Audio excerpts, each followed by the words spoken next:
Share करने जा रही हूँ एक सक्सेस स्टोरी जो मैंने पिछली बार आपके साथ शेयर की थी। That was a success story of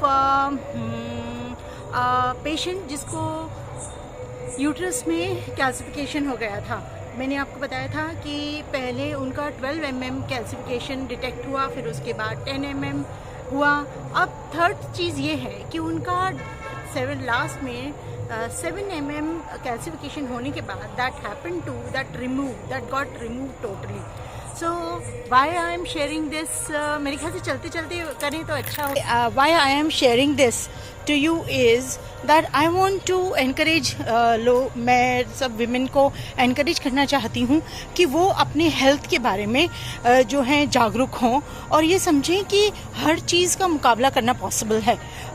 जबकि यह एक पेड सेशन था, लेकिन आपके साथ शेयर करने में मुझे बहुत अच्छा लगता है।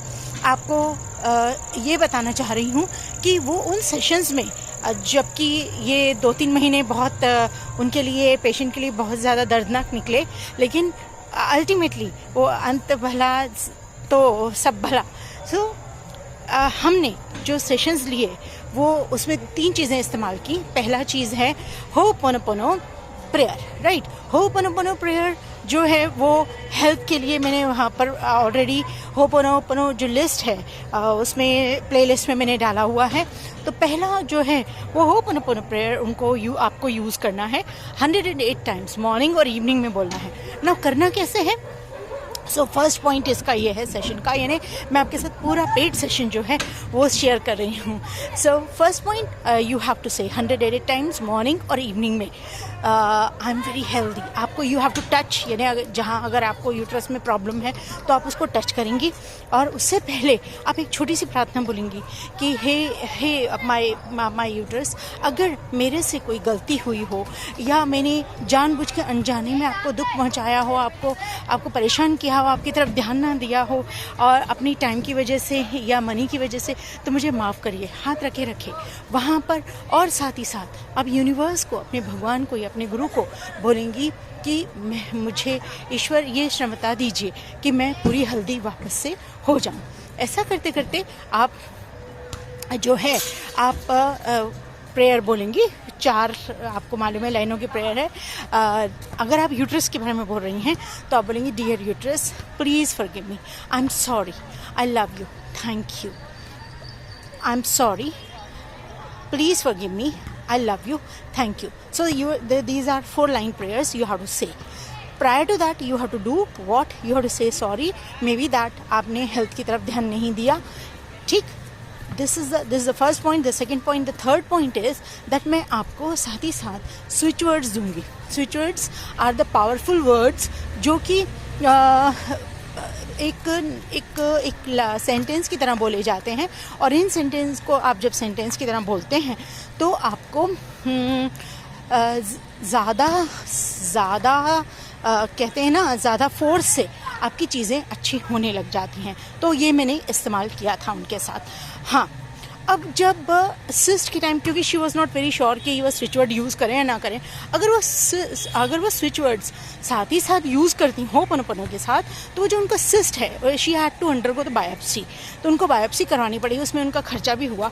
तो अगर वो स्विच वर्ड्स यूज़ करती तो जो सिस्ट होता है, cyst is that the calcification on the surface, right. वो कैल्सिफिकेशन अपने आप डिजॉल्व हो जाता है, which happened with ho'oponopono prayer, right. So आप उसके साथ स्विच वर्ड्स यूज़ करेंगे, है ना। फोर्थ आप क्या करेंगे?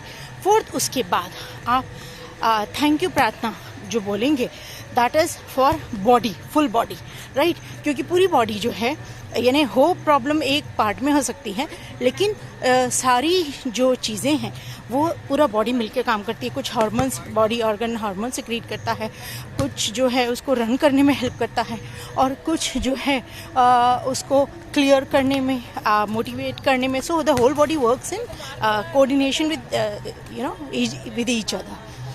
सो थैंक यू किसको बोलेंगे? थैंक यू बोलना है बॉडी को। Dear body, please forgive me, I am sorry, I love you, thank you. So आप समझ गए 4 स्टेप हैं। पहला स्टेप ये कि आपको बॉडी को सॉरी बोलना है उस पर्टिकुलर पार्ट को जहाँ आपको प्रॉब्लम है। दूसरी चीज़, आपको hope upon prayer for health uterus के लिए बोलना है, अगर यूट्रस में प्रॉब्लम है। मैं पर्टिकुलर पेशेंट का बता रही हूँ, आप अगर कोई और जगह भी प्रॉब्लम हो तो भी आप ये बता सकते हैं। अब मतलब आप उस बॉडी ऑर्गन का नाम ले सकते हैं। Now the third point was that you will use the switch word, and the fourth point is that you will use thank you prayer, like Ho'oponopono for thank you. Thank you is for saying thank you to each part of your body, right? So this is how you will completely get out of the issues you might have, right? अब इनकी जो story है that was quite moving, and this patient is now she is healthy. I mean from just imagine from the calcification of 12 mm, 12 mm से start होकर calcification 10 mm हुआ, फिर 7 mm हुआ। In the 4th sonography there was no calcification, right? Because when this calcification happens तो ovaries फूल जाने से या ज़्यादा बड़ी होने से, यूट्रस बड़ा होने से रिमूवल और स्ट्रक्टोमी करनी पड़ती है, और फिर कई कैंसर वगैरह के इशू इरप्ट हो सकते हैं। तो मेरा पर्पज़ यहाँ ये डालने का वीडियो ये है कि आप जो हैं हमारे 70% area, 75% women around the world they face this issue, so I want you to get out of this issue. This is so very easy. अगर आप चाहेंगे तो मैं like in the description I'll write this is the first step, second step, third step and the fourth step. Also you can find out there are various Ho'oponopono prayers for money, for health, for relationship, for love, and there is Ho'oponopono affirmations too, which you can find out in the playlist. So do subscribe my channel and also report that how good it has been. और समय आने पर और ही मैं साथ साथ अपनी जो सक्सेस स्टोरीज़ हैं, बहुत सारी होती हैं, लेकिन मुझे इतना टाइम नहीं मिलता कि मैं यहाँ पर सक्सेस स्टोरी शेयर कर पाऊँ। And thanks for today. God bless that. I'll also share the medical reports of the patient. अगर आपके कुछ इश्यूज़ हैं और आप मेरे से कंसल्टेशन लेना चाहते हैं तो आप मुझे अपनी रिपोर्ट जो है अपनी रिपोर्ट मेल आईडी पर mindmentor@1111@gmail.com पर you please send it, and I'll set the consultation. and आप दवाइयाँ वगैरह अगर उन पर आप वो चल रही हैं वो उनको चलने दीजिए, लेकिन बिलीव मी सबसे ऊपर भगवान है, तो ज़रूर आप ठीक होंगे। God bless you, mind radius, bye bye.